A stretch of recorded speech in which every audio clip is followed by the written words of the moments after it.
बिस्मिल्लाहिर्रहमानिर्रहीम अस्सलाम वालेकुम। स्कूल वैसे तो खामोश होते हैं, लेकिन आज मैं आपको एक ऐसे स्कूल के बारे में बताने जा रहा हूँ जो सब स्कूल से बेहद अजीब था। ये एक सच्ची कहानी है जो मैं आज आपको सुनाने जा रहा हूँ। तो कहानी शुरू करने से पहले मैं आपको अपना तारुफ कराता चलूँ कि एक प्राइवेट स्कूल टीचर हूँ और काफ़ी स्कूल में पढ़ा चुका हूँ। ये स्कूल मेरे लिए नया था। पुराने स्कूल को अलविदा कहकर ये स्कूल ज्वाइन किया। मुझे पहले दिन ही तमाम स्कूल खामोश सा लगा। मैंने किसी को महसूस न कराया और पढ़ाता रहा। कुछ दिन बाद मैंने उस स्कूल के एक पुराने टीचर को कहा कि क्या ये स्कूल तुम्हें अजीब नहीं लग रहा। इसने मुस्कुराते हुए कहा, सिर्फ लगता नहीं है भी। इसने फिर मुझे जो वाक्य सुनाया वो मैं आज आपको सुनाने जा रहा हूँ। ये तमाम स्कूल एक खूबसूरत स्कूल था जो कि नर्सरी से लेकर 8वीं जमात तक था। इसमें 10 कमरे, एक ऑफिस और एक कंप्यूटर लैब था जहाँ पर स्टूडेंट्स को कंप्यूटर की तालीम दी जाती थी। वो फुल एयर कंडीशनर था और इसके बाहर गैलरी थी जो कि सारी तस्वीर से भरपूर थी, जिस पर उन सब की तस्वीरें थीं जो कुछ न कुछ कर गुजरे हैं, मतलब के इजदाद या जो चीफ कर्नल जनरल रह चुके हैं। मैं आपको बताता चलूं कि उस स्कूल का जो मालिक था वो दावत इस्लामी का वॉलंटियर था जो इनको चंदा लेकर देने या तबलीग दीन इस्लाम में मदद करता था। तो इसके पास दावत इस्लामी के तालिब इल्म आते रहते थे। एक मरतबा उनके पास एक तालिब इल्म तबलीग के हवाले से आया जिसको वापस जाने में देर हो गई। तो स्कूल के मालिक ने उसको कहा कि आपको बेहद देर हो चुकी है, आप आज रात हमारे स्कूल में गुजारें और कल सुबह होते ही वापस चले जाएं। इसने हाँ कर दी और स्कूल में आया। वैसे शाम हो गई थी और रात होने वाली थी, तो सब इसके साथ थे। गर्मियों का मौसम था और हमारे शहर में रात 12 बजे बिजली आती है, तो सब इस इंतज़ार में थे कि बिजली आए तो हम घर जाएं और तलब इल्म को स्कूल में एसी चलाकर देकर हम सब घर जाएं।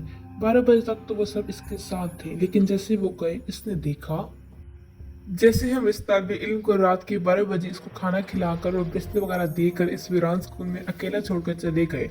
क्योंकि स्कूल हमारे घर से थोड़ा ही दूर वाक़या था, तो हम इसको कह कर गए थे अगर कोई भी ज़रूरत हो तो फ़ोन करके बता दीजिएगा।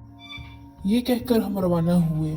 जैसे हम सुबह स्कूल आए तो क्या देखा, वो तालिब इल्म इस कमरे के एक कोने में डर से मारे कांप रहा था। हमने हालात मालूम किए तो इसने बताया, जैसे आप स्कूल से गए तो मैंने सोने का सोचा, क्योंकि मुझे फजर को उठना था, तो मैंने जल्दी सोने का प्रोग्राम बनाया। लेकिन मैं जैसे ही सोने के लिए बिस्तर पर लेटा तो स्कूल का बाहर वाला मेन गेट खटकता सुना। मैंने सोचा आप आए हैं, फिर से मैं दरवाजे पर गया। जैसे ही मैंने दरवाज़ा खोला और देखा वहाँ कोई भी नहीं था। मैं थोड़ा घबराया, लेकिन फिर दिल में ख्याल आया कि वहम होगा। मैं फिर अंदर कमरे में आया और अंदर वाला दरवाज़ा बंद करके सोने लगा। मैं जैसे ही सोने के लिए बिस्तर पर लेटा तो मैंने फिर दरवाजे के बजने की आवाज़ सुनी। फिर मैं दौड़ा दरवाजे की जानिब कि देखूं ये है कौन जो इतनी रात को तंग कर रहा है। मैं जब दरवाजे पर पहुंचा तो मेरे रोंगटे खड़े हो गए, क्योंकि फिर से वहां कोई नजर नहीं आया। अब मैं जान गया था कि कुछ तो है। फिर मैं अब डर भी रहा था और सोच भी रहा था कि हो सकता है मेरा वहम हो। इस तरह दिल को तसल्ली देते हुए मैं अपने कमरे में दाखिल हुआ और बिस्तर पर लेटने लगा। जैसे ही सोने के लिए बिस्तर पर लेटा तो फिर दरवाज़ा बजा, लेकिन अब की बार बाहर वाली गेट नहीं और ना ही स्कूल के और कमरे की। अब की बार ठीक मेरे कमरे का दरवाज़ा खटका और दंग रह गया कि इस स्कूल में मेरे सिवा और कोई नहीं था। तो ये दरवाजे पर कौन है? यहाँ मेरे दिल की धड़कन तेज हो गई और मैं डर के मारे बिर्द करने लगा। मैंने हिम्मत की और दरवाज़ा खोलने के लिए आगे बढ़ा।